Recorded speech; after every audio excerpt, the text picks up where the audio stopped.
Welcome back to Everyday Ancestral. I'm your host, James Berry.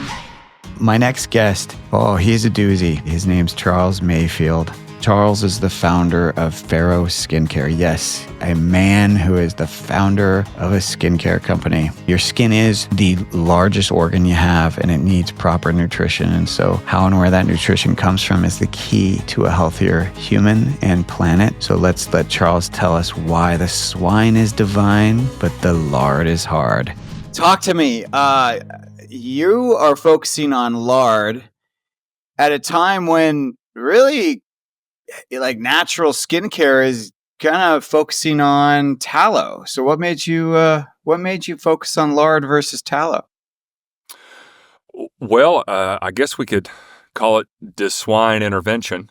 No, I happen to like pigs. I cook with lard quite a bit back in the days of discovering this, and I sort of ran into it, James. You know, lard was the first natural fat, sort of picked on by big food, big seed oil, Procter & Gamble way back in 1911. And so I think it's fallen out of the cultural vernacular. And so, yeah, you see a lot of tallow products today. Why I use lard, I tried it first. It seems to work extremely well. The biology of pigs and humans is way more similar than humans and cows. And I say that with the fact that we use tallow in our products. Tallow is an amazing fat. But yeah, that's the long and short of it is the biology is a way better match for human skin. Yeah, but I love that you brought up about how pigs are kind of closest to humans. Now, historically, that's been an issue of eating the meat, right? People have said, "Oh, actually, you shouldn't be eating pork because of how close it is to human meat." But in terms of putting on your skin, can you talk about that? Well, I can. I mean, skincare is a fat-based business, and so when you talk about fat, when you talk about anything that goes on your skin, you're talking about a couple of different sort of overarching themes. pH, so anything with a pH that's naturally aligned to human biology, which is basically neutral. We run a little bit. I want to say 6.7 to 6.9, but pH is a big thing. Then you've got, it is a fat. So how are the lipids? What is the balance of saturated, monounsaturated, polyunsaturated fats? How do those match up with, our fat?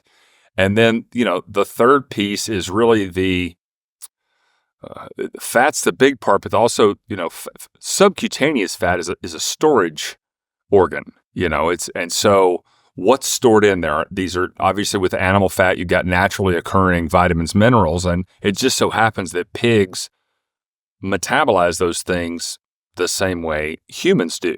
And so, vitamin D from the sun, vitamin A, E, from diet and exercise and, just sort of lifestyle. And so, those three sort of overarching big metrics make it an ideal fat for human consumption. As to you've got a number of different religious texts that address and forbid pork consumption. And, James, you're a chef, a very accomplished chef. Have you ever seen pork tartare on a menu? No. No, you don't see chicken tartare on a menu. And that's because these are monogastric omnivorous animals, right? And so not only do they metabolize, they can eat a bunch of different stuff, but they also metabolize those things very different than a herbivorous ruminant, most commonly a cow. And so, cows and any ruminant animal have a digestive system built on fermentation and multi-chambered stomachs and this, that, and the other. So you have a bunch of different. Well, let me take it back to farming.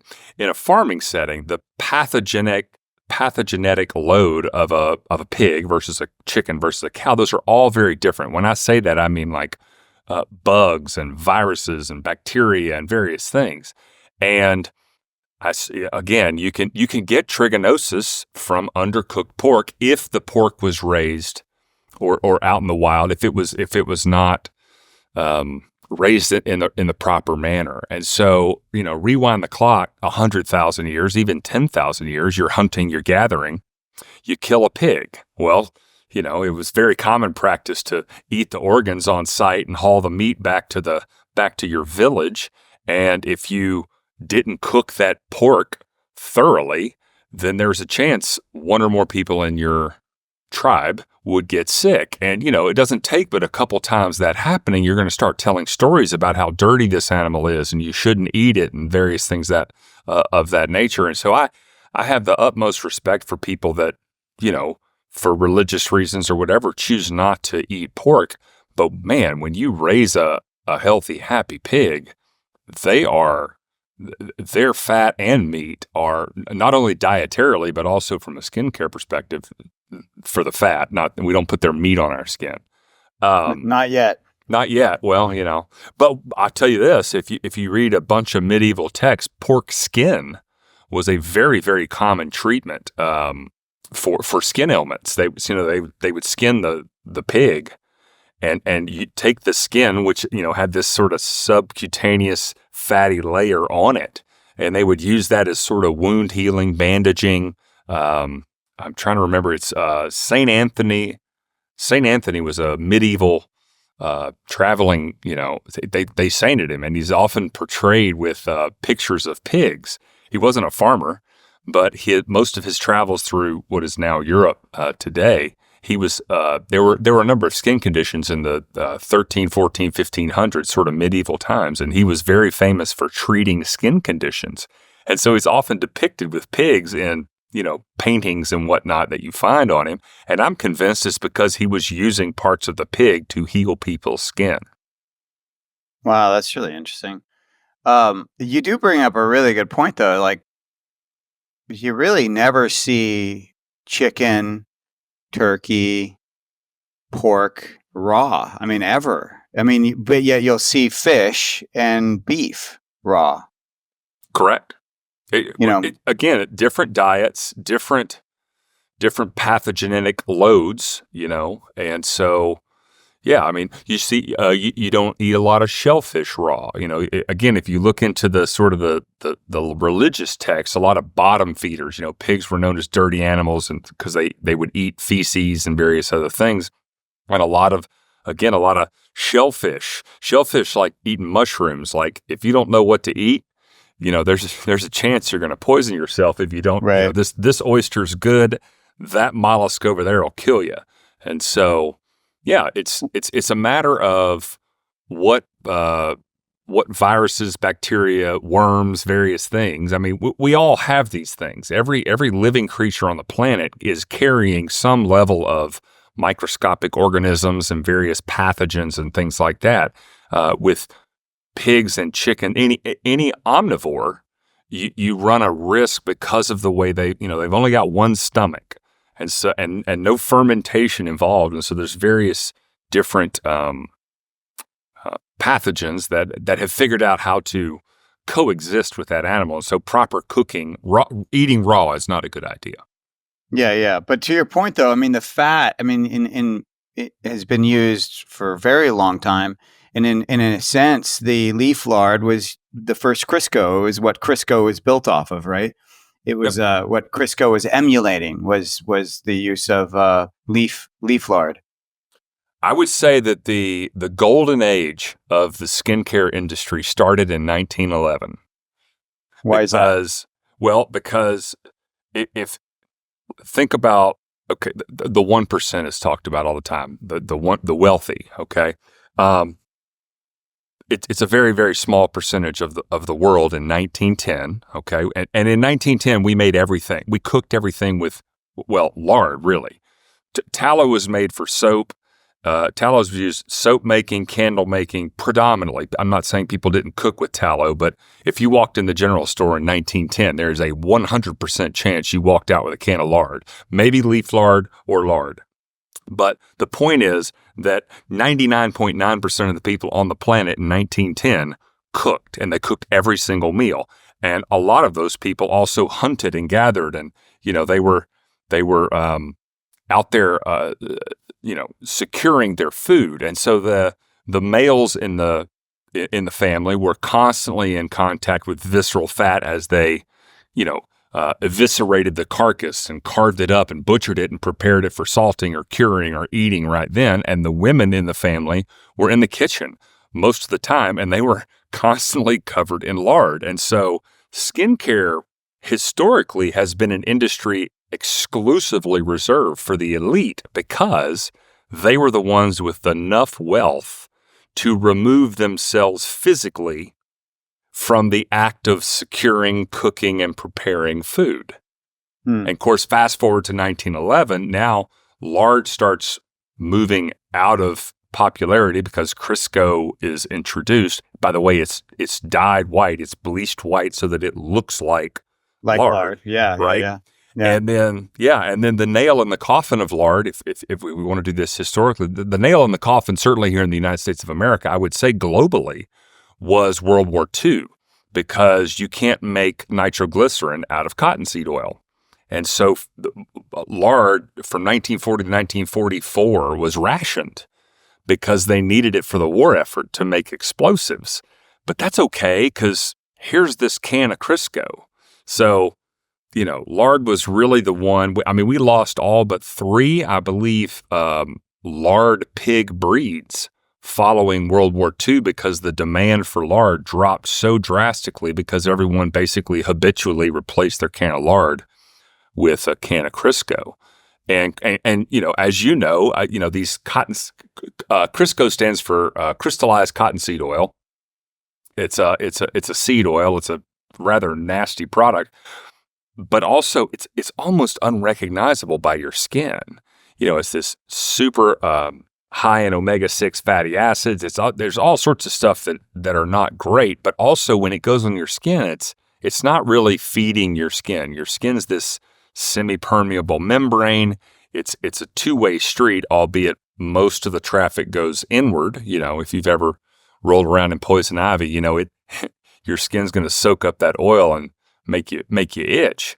But it's also semi-permeable. It's also excreting sweat. So it's this really, that meat suit's a very dynamic organ, and it's your largest organ. So, right. Yeah. It's really interesting to me. So you're talking about breeds. So when you're looking at, like, are you focusing on a specific breed of pig when you're picking where to get the lard? And then could you also talk about what kind of health, what kind of feeding, what are you looking for when you're sourcing your lard from pigs? Yeah, sure. So I'm not necessarily looking for a specific breed. When I'm not farrowing right now, I had to shut the farm down. Farrow is growing, and I've been able to secure fat from a very, very reliable source, several sources actually, that raise pigs in a manner that I'll talk about right now. But in terms of breeds, I'm a little bit breed agnostic. All I care about for Farrow's sake is the fat. Okay. But beyond that, you've got the ham, you've got the bacon, you've got the pork chops. And so preferentially, I would probably look towards more of a lard type breed. You've got New Guinea, you've got Mangalitsa, you've got, I don't think Duroc is a lard breed. You've got large blacks. The pigs that I was running when we were farrowing, I had a Gloucester Old Spot sow and a red wattle boar, and I loved that combination. They're sort of an equal mix. Pig breeds, rewind the clock 100 years. Pig breeds were separated into sort of 2 phenotypes: a lard-based breed, which was really, really fat and super efficient at putting on subcutaneous fat, just like humans. And then you had sort of your torpedo breed, which is a little bit more of a meat breed, but, longer bellies, bacon. The lard breed has sort of been exchanged now for a bigger ham. So you still got the torpedo, but now you're looking, so the 2 predominant breeds today, or at least phenotypes, I shouldn't say breeds, phenotypes. The breeds are split into 2 predominant phenotypes from an industrial pork standpoint. One is this torpedo. If you're a bacon enthusiast, you're going to want that. And the other is more of like a fire hydrant or a trash can. It's sort of a squattier, bigger, rounder, but big old fat hams. Interesting. So the farrowing is not just the raising of it, but it's or what does farrow mean exactly? Sure. Okay, so farrow as a noun refers to a newborn batch of piglets. So there's a farrow of pigs. Farrow as a verb, it really sort of moves from the pigs to the farmer. So if I'm facilitating the perpetuation of the pig species, I'm managing mama pig and daddy pig and making sure making sure they're making pigs. Then that's called farrowing. It's sort of the God charged us with the care and nurture of animals. Farrowing is facilitating that in an industrial setting, or in a farming setting. In nature they just do what they do. But yeah.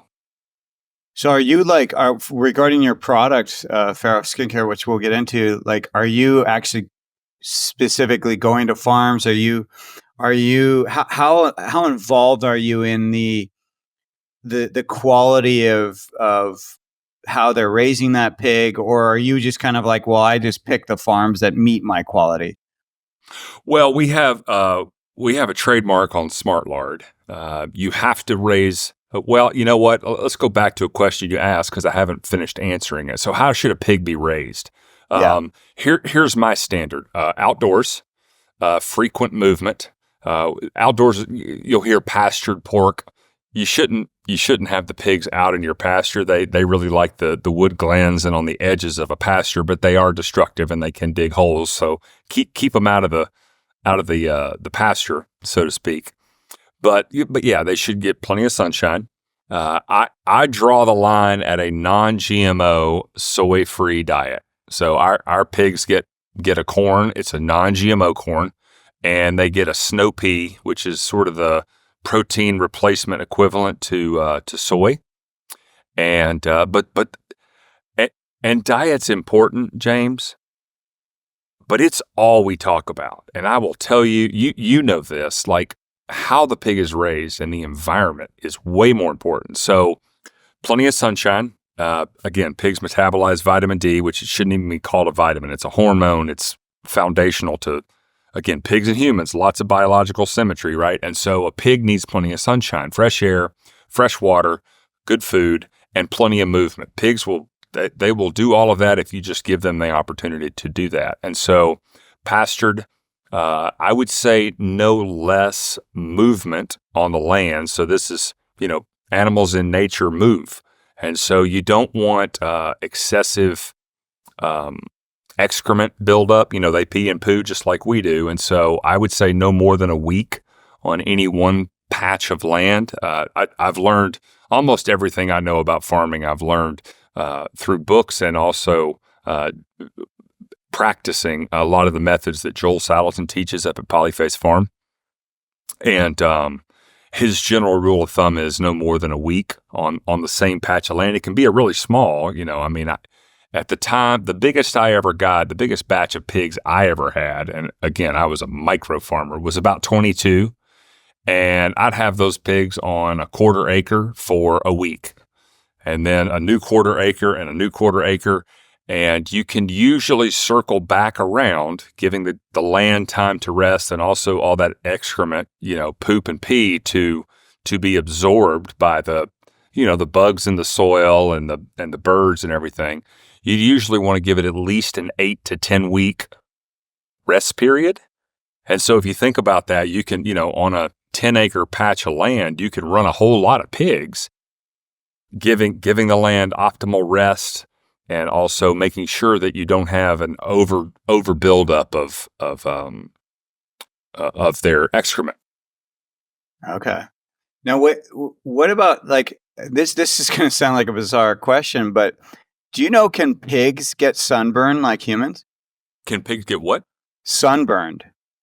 Oh, because yes. Technically, particularly when the very light pigs, right? I mean, they're not necessarily covered, depending on the breed, they're not covered in fur the way some other animal might. And some pigs are. Some pigs are quite hairy. Some are. Yeah. The consumer's idea of a pig is like a porky pig or a or a Yeah, Wilbur Pink Pig from Charlotte's Web.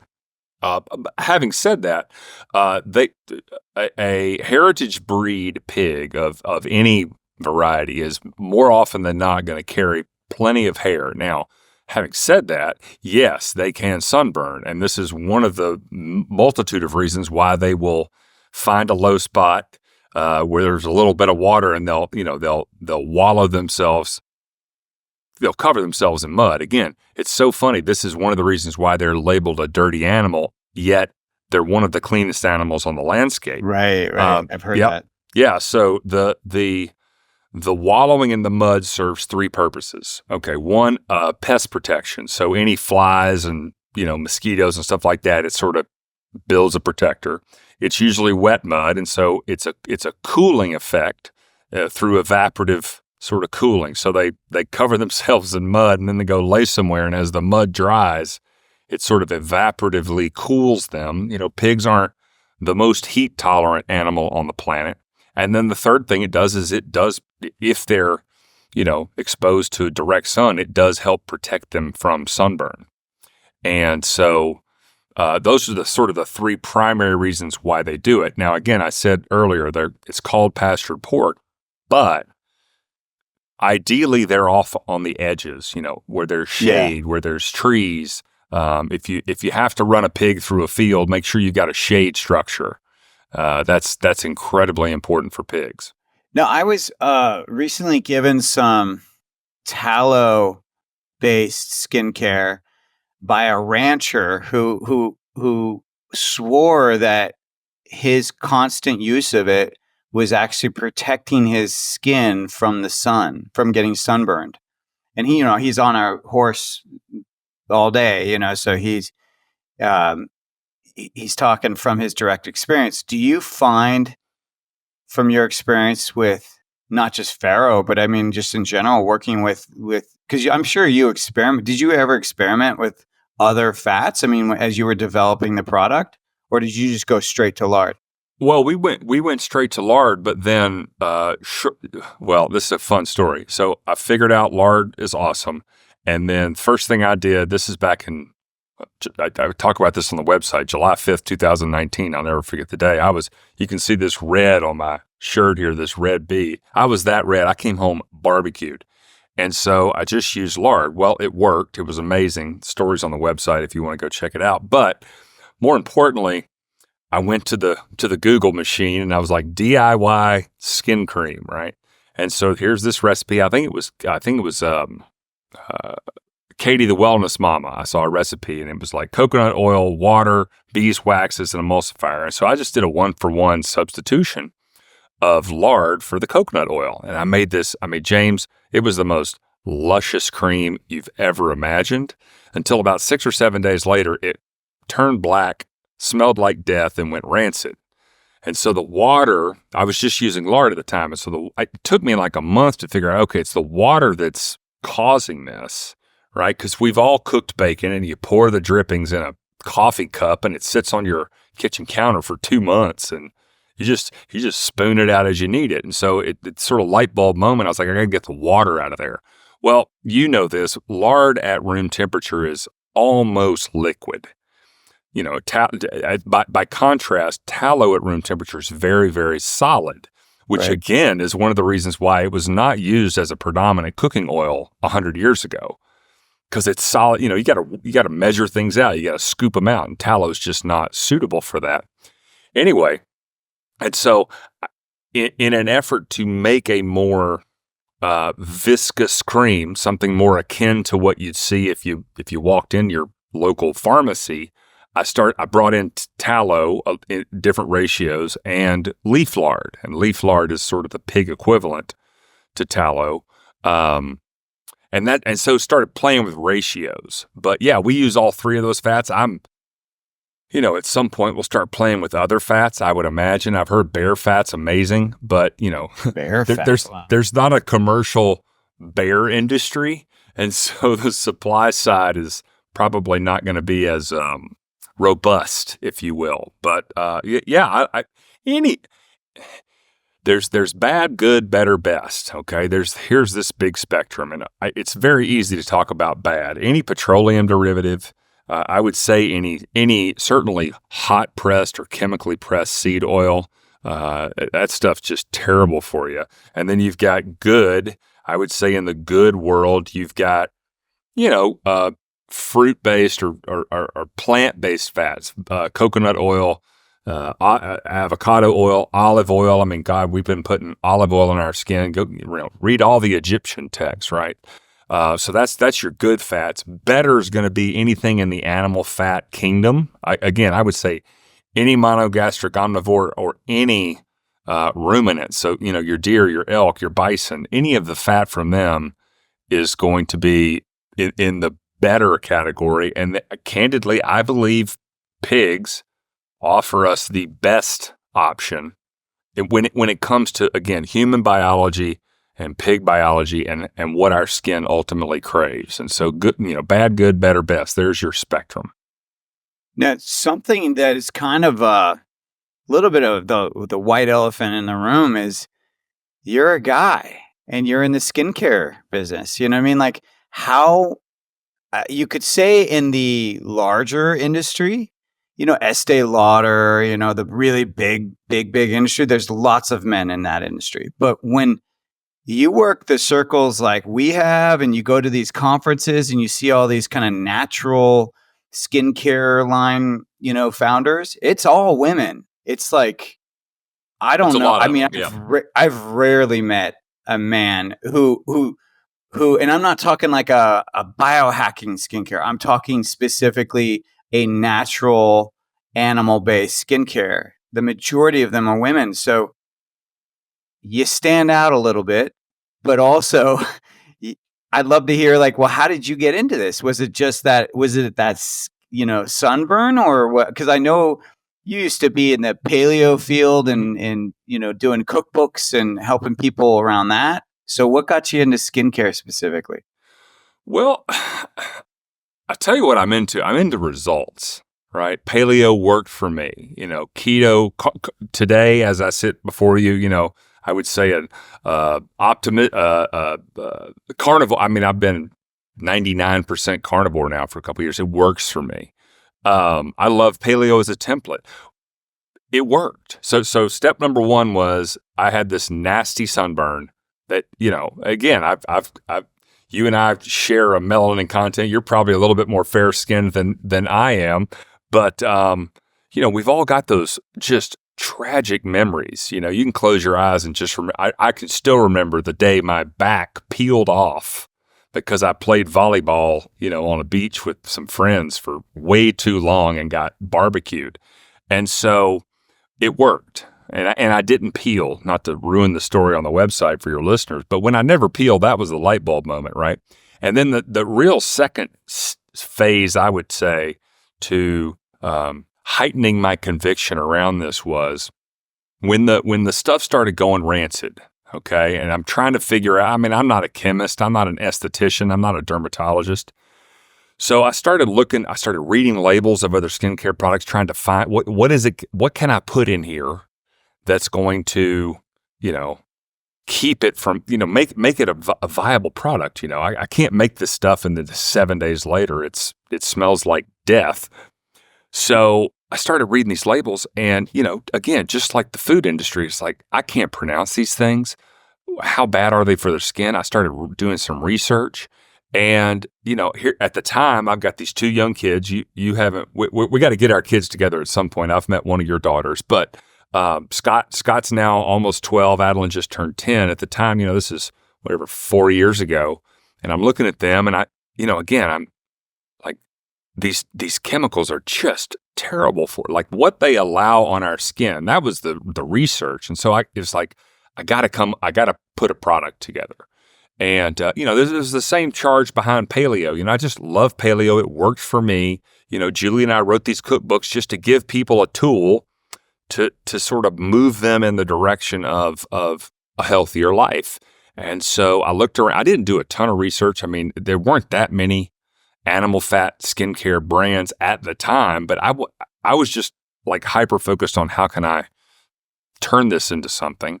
And I'll tell you, my conviction has gotten even more increased as Adeline's gotten older. She's 10 now. The number of ads and the amount of marketing by the skincare industry at young girls is absolutely mind-numbing. And I can't think of a population of people on the planet with a lower need of skincare products than a 10, 12, 15-year-old girl. And so this is like my new resolve, and I'm never giving up. I'm going to continue to do this. I can't change the policies. I can't change the FDA.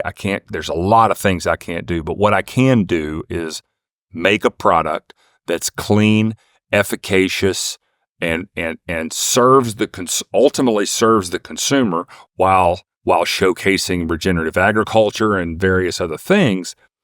That's at the very least putting a product on a shelf somewhere that a young girl, not dissimilar from Adeline, my daughter, can go in there and at least choose to buy.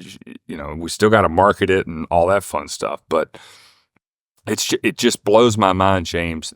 So you're my brother from another mother. We figured out in the last couple of years, like we're a couple months apart in age, and our kids are about the same age. It's a lot of really cool similarities. But oh gosh, where was I? Oh, well, let me go back to this. A dude in skincare. Yeah, it's a little weird, but it was a guy that developed the tampon, and it was a guy that developed the bra, and men have been involved in female health and improvements forever. To their detriment sometimes, yeah. Well, fair enough. Not to the men's detriment, to the women's detriment, I mean. Fair enough. The workload around the washing, around washing clothes increased like 10x when the washing machine was invented. Like it's so funny. Like we used to wear the same thing for like 2 or 3 or 4 days because it was laborious to wash clothes, and now we just pop them in, but we end up, wearing a new outfit every day. Anyway, let's get a little sidetracked, but I enjoy coming at it from sort of I wouldn't call it naive, just open. I don't have any sort of predestined. I'm not an esthetician. I'm not a dermatologist. I'm not a woman, but the difference between male and female skin is not, it's not this big. It might be this big. It's human skin, right? And so there's that. And then I'm also, I try to pride myself in making sure that I don't leave out, you need to eat right. You need to sleep enough. You need to hydrate. Like big skincare doesn't want to talk about all the things that really need to be in place for your skin to be in its best state. They're just pushing, 17 products and 14 routines and AM and PM and all of that fun stuff. So I try to stay very, very close to sort of always educating people, men and women. Men have a skincare routine too, whether they admit it or not. We shave and various things. I try to constantly communicate that yes, my products are great, and especially when it comes to chronic skin, eczema, psoriasis, cheilitis, rosacea, I was like, listen, topically, our stuff works great, and are you getting enough sleep? Are you drinking enough water? Are you exercising regularly? Are you getting enough animal fat and, vitamins and minerals, through eating real food in your diet? Because a fire's not going to burn unless you feed it the right fuel. And so, and skincare and food look exactly, Pluck is the same thing. We've taken this ancient, like multivitamin, like critical piece of our health, and we're throwing it in the landfill. And that's, again, we're brothers from another mother, from a consumer products brand as well. You're using the organs and I'm using the fat. And so Go ahead. I was going to say, you bring up a really great point, though, about how I love that you said this, because my daughter is also inundated with skincare lines, skincare advertising, even though she doesn't watch, she doesn't watch network TV, right? So where is she getting this? She's getting it from social medias, and we even try to limit that. So whether it's her getting screen time, which is very limited in our household, or just her friends getting screen time, which potentially is not limited in their household, she's getting exposed to skincare routines, being mindful of skin products. But what I love about what you said is this is probably the one period in their life that they really don't need these products. So how are you navigating that with your daughter? I mean, well, I would say, okay, how are you literally as a father navigating that? But then B, are you getting her to use your product, or is she being like, a typical daughter of someone who is got a product and saying, well, I don't want yours. I want, or like for me as a chef, I get, well, I don't want your cooking. I want to go eat at McDonald's. Right. So they want what they don't have, is that happening for you as well? Oh, sure. I mean, I take the same approach that I do with what they eat, because I can't be there all the time. They're at school, they live with their mom most of the time. But, hey, guys, read the labels. Hey, can you pronounce this? Does it, when it comes to food, it's like, hey, guys, you eat whatever you want to eat, but this is where your energy comes from, and this is where lack of energy comes from. I just educate them.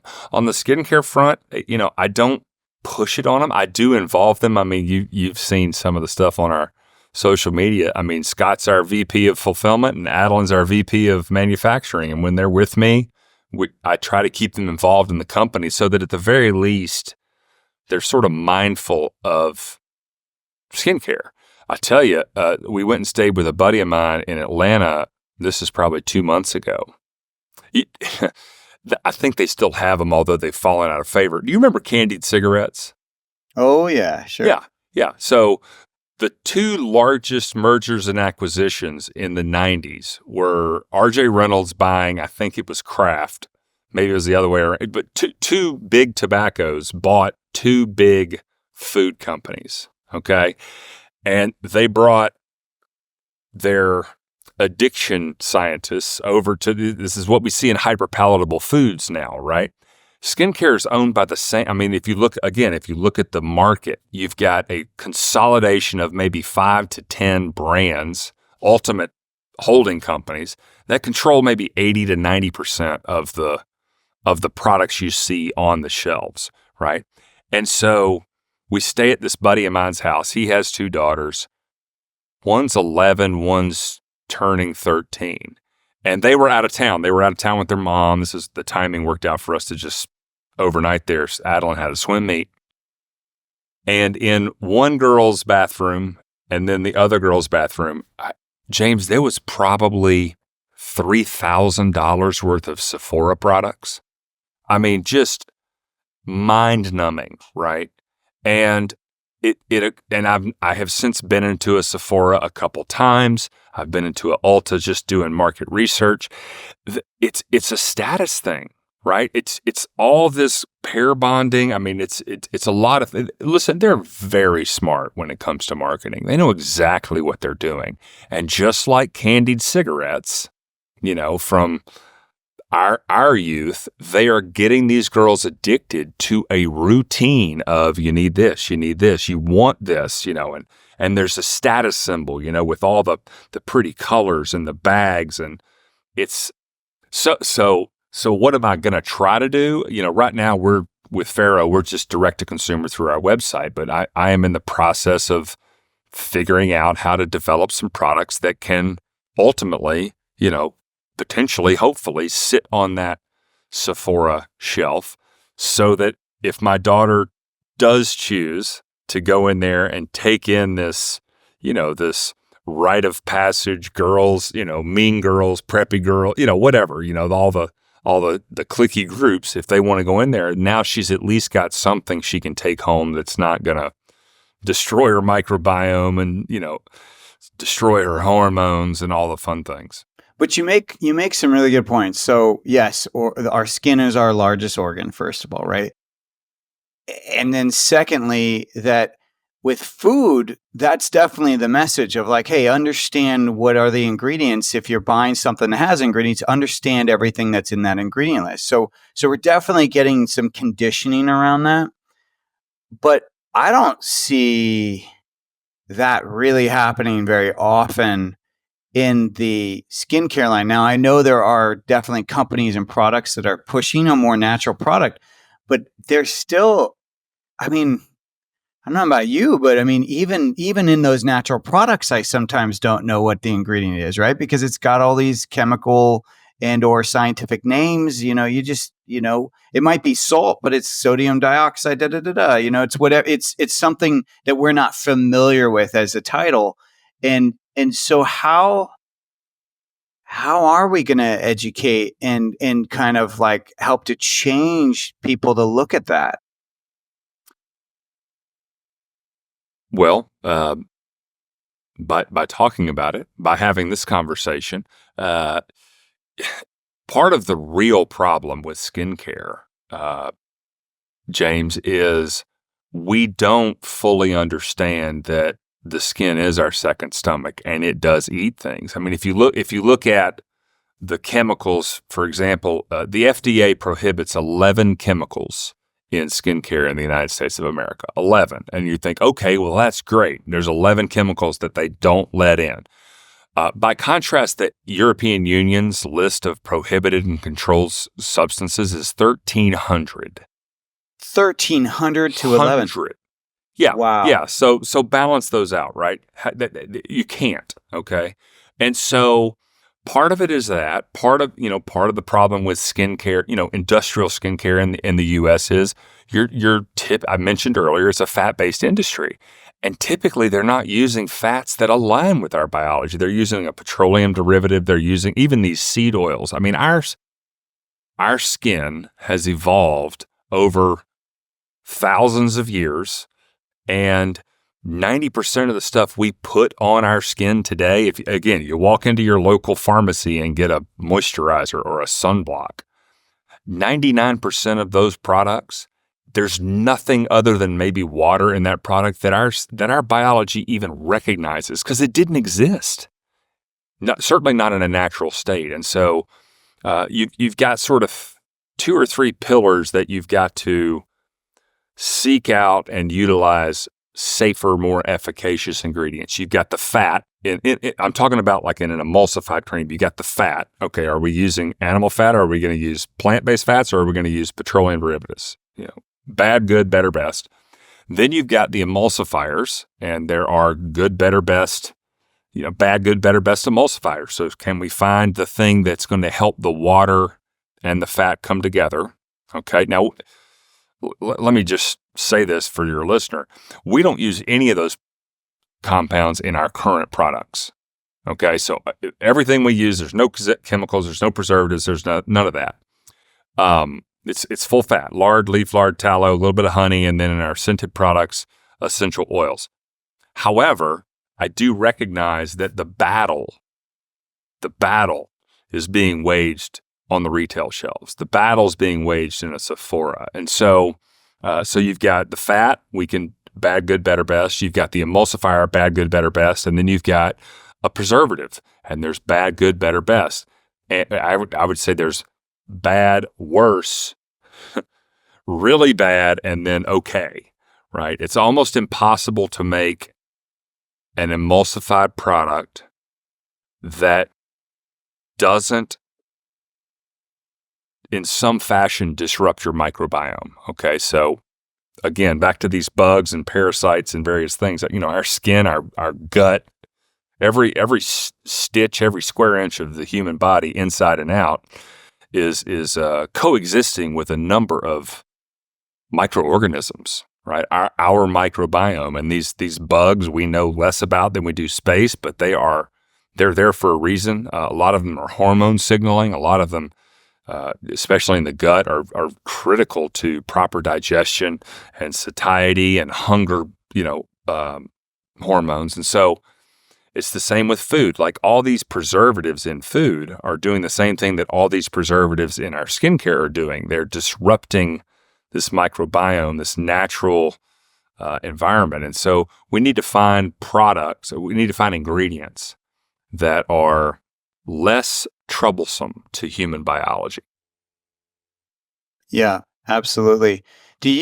Now your products, you and I had an interesting conversation around like, well, putting your products on hair, so maybe you can talk about the uses of some of your products, because something you just encapsulated is that really what Farrow is, or what you promote, is technically everything in it is something like you could eat if you wanted to. So there's nothing in it that's not edible. Thus, your skin is eating it in a sense. But what else can people do with it other than the skin? And then also, you mentioned some eczema stuff. You mentioned some conditions that it might work really well for. But what are some others? Sunburns clearly is one of them. Oh, yeah. All right. So, well, let's see. The first question was, what can you use it for? Let's talk about hair. Hair health is follicle health, and follicle health is skin health, right? And so I use it in my hair as sort of a pomade, which means it over time it naturally gets on my scalp. And so I've noticed, the hair all over my body has gotten, I'm going to say it feels thicker and healthier since I've started using the product. In terms of what is it? Frank's Red Hot sauce with the ad, like we'll put that shit on anything, right? Yeah. Forgive the language, but that's kind of our product. I mean, I've used, okay, so you've got two paths in skincare problems. You've got acute skincare problems. You talked about a few: sunburn, windburn, razor burn, bug bites, poison ivy. It's here and then it's gone, right? So anything on the acute side of the house, yes, our product. I would say if you had to choose one product, I'd probably go with either our skin food or our epidermis. But those are our lard heaviest products in terms of the ratios of the fats. But so on the acute side of the house, I mean, I haven't had razor burn in 3 years. I haven't itched in about 3 years. And, itching is just dry skin, right? If you ever get out of the salt pool and you let yourself air dry, your whole body starts to itch because it's dried up and that salt sort of is cracking your skin. A mosquito bite. It's not the mosquito bite that itches, it's the swelling. Okay, so you get bit by a mosquito and then it starts to swell. You get your little sort of bump. Well, if your skin is remotely dry, as that bump expands, you think about on a microscopic level, your skin is cracking. And so when it cracks, it itches. And so, I mean, again, I haven't itched in 3 years. Okay, so that's the acute side of the house. Then on the chronic side of the house, this is where it's absolutely foundational. So for topical relief and improving the skin from a chronic skincare condition, so I mentioned a bunch of eczema, psoriasis, cheilitis, rosacea. Those are sort of maybe the four. I would even say hemorrhoids for that matter. But those are probably your 4 or 5 most common chronic skin conditions. Okay. You got to talk about both sides of the coin. Topically, our stuff is fantastic. It's going to help take the burn out, take the itch out, sort of give the skin permission to heal and thrive. But what you're suffering from is a symptomatic response to something underneath. So what are you eating? What's in your diet? Do you have an autoimmune disorder? Are you eating, lots of processed foods? We should really talk about both sides of the coin. My stuff's fantastic topically, but if you want a long-term solution for this eczema or rosacea not coming back, let's get under the hood a little bit and talk about your diet, talk about your lifestyle. And that's what you're not going to hear from a dermatologist. That's what you're not going to hear from an esthetician. Just because the American Academy of Dermatology, which is one of the anointing agencies, if I want to be a dermatologist, I should be a member of the American Academy of Dermatology. There's 27 corporate sponsors for the American Academy of Dermatology. 26 of them are big pharma, and the 27th one is a skin testing lab that's basically, big pharma adjacent. So who's controlling the narrative and the advice and the guidance? This is nothing you and I don't know about. You see the same thing in your primary care physician doctor's office. Who funds all the medical schools? Big pharma. And so from a skincare perspective, I'm just trying to have this conversation. If you have a chronic skincare condition, yes, our products are a far cry better than almost anything they're going to prescribe to you, right? So what's a skincare cream prescription? Here's what it is. It's a base emulsified garbage cream, okay, that they make in mass and ship off to this compounding facility. And when your dermatologist, prescribes your, Accutane. Here we go. Let's talk about acne, right? So when they prescribe, okay, you're going to get some Accutane. Well, they take that toxic, think about the cheapest, nastiest ingredients that you can get away with making a skincare product. And they take that and then they'll compound, they'll put the active ingredients in with the stock cream, call it, And so you're getting this cheap, probably petroleum derived based fat, cheapest emulsifiers, cheapest preservatives. And then they put the active ingredients, read the label. It's like 0.2% of whatever, acne, Accutane or whatever. And so that's garbage. That stuff is, the base cream is unrecognizable to your skin. It's just destroying your skin. And so, yeah. Yeah, you see the same thing in the food industry, whether it's salt is the main ingredient, sugar is the main ingredient. They're using their cheapest ingredients and they're not really focused on quality so that they can make more money, of course, have a higher I love margin. that salt.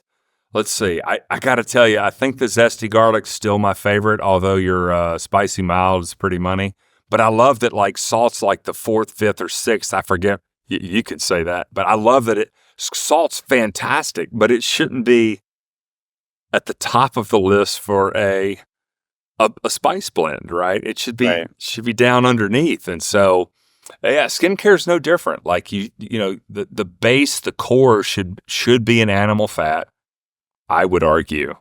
And then there's way cleaner. Are they more expensive? Yes. Are they better than not using them at all? Probably not. But, there's trade-offs. The shelf life of my products is probably 6 months to a year. In the skincare industry, you don't have a product unless you've got a 2-year plus shelf life. Right. That's interesting.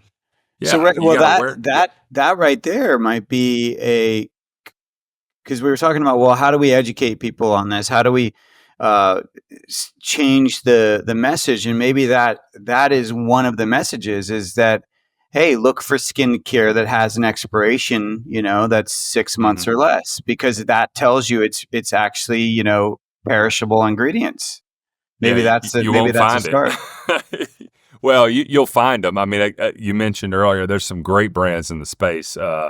Van Man. There's the other male in the animal fat based community. Van Man. You got Toops & Co. Emily Toops, phenomenal product line. She's ventured out into makeup and various other things. And so these are my peers. We're all sort of fighting tooth and nail to get more. Certainly now, young girls, that's one of my biggest motivations, to look to healthier and more efficacious products. Hey, well, I appreciate that is part of your mission, because as you mentioned, I got 2 daughters, and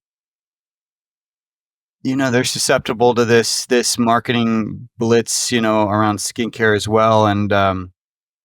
And as you said, it's our largest organ. It's a living, breathing organism. It's our second. What did you say? Our second stomach? Our second stomach. Yeah. Second thought.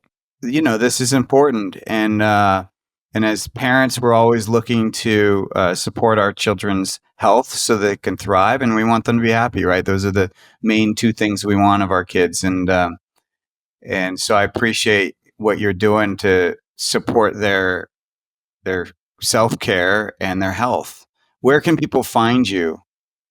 Farrow.life is our website. FARROW.life is the website. And if you want to use the code, oh gosh, I haven't put I've got a code for the collaboration we're doing.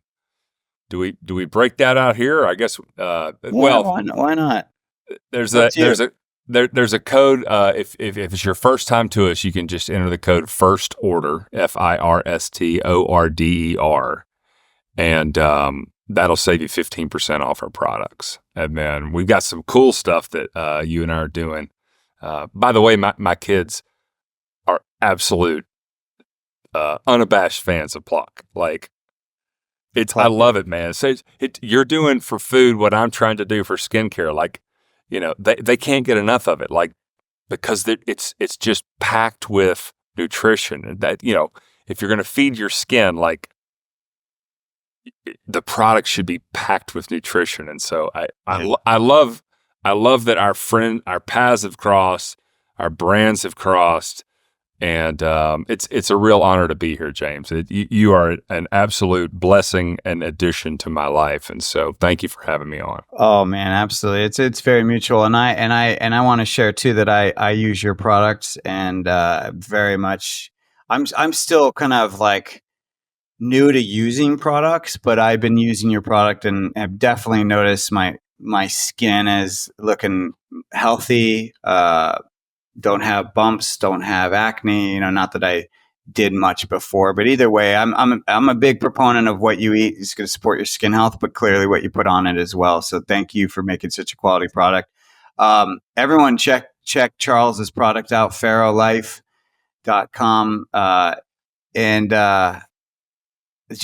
Thank you. And then let's keep doing it for the kids, because I'm very concerned. Our kids are the canary in the coal mine, and we're just seeing more and more issues. And I was just having a conversation with a friend today about how there's things that I'm seeing pop up in my daughter, and he's sharing with his son, that I don't understand. You know what I mean? Like they're things that I don't remember as a kid. And I'm not talking about ideas. I'm talking about behaviors. Like where they can't manage, they have tantrums in ways, that I don't even understand, because it's almost as though it's chemical or there's something else going on. It's not just emotional, that there's literally something going on, whether it's inflammation of the brain or something's wrong with their gut. Something is contributing to this behavior, and it's limiting their self-care or their resilience around it. It's very fascinating. And I know that's not what this podcast is about, but I just want to kind of share that piece about how important this topic is towards the well-being of not only ourselves, but our kids. And that's what it's about. We have to do something, because there's something clearly wrong. We're living in a different world than it was when we were kids. And I can't necessarily pinpoint what it is, because it's a lot of things, but I just know there's something wrong, and we got to do something to fix it. So thank you for doing your part in fixing it. Well, we're rising tides lift all boats, and we're on similar missions. It's girls in the U.S. are hitting puberty at younger and younger ages, which is not good. Boys' testosterone is dropping. I think it's down 50% over the last 30 years. Estrogen, most of these compounds, these nasty chemicals, are estrogen signaling, and we all need estrogen, and we all need testosterone. Like, these are critical. But if you just look at that, I can tell you, skincare is playing a role, major or minor. It is a cog in the wheel of what is a virtual pandemic of hormone disruption, certainly in our country, but you could make the argument globally, but it's really bad here. And so get this junk off your kids and for adults as well. I mean, I see this. I was just on with Karen Martell. Pre-post menopausal women are going through all sorts of similar stuff on the back end of sexual and hormonal maturity, and so stop tinkering with this stuff and feed your skin. Yeah, feed your skin, feed your soul. Thank you all, and thank you everyone for listening or watching. Stay curious, and we look forward to more discussions. Take care. Thank you so much for joining me on Everyday Ancestral. If you enjoyed this episode, hit subscribe so you don't miss the next one. You can find the show notes, links, and resources mentioned at eatpluck.com. That's EATPLUCK.com. And hey, if you know someone who'd get something out of this, share it with them too. Stay curious, live well, and keep it ancestral.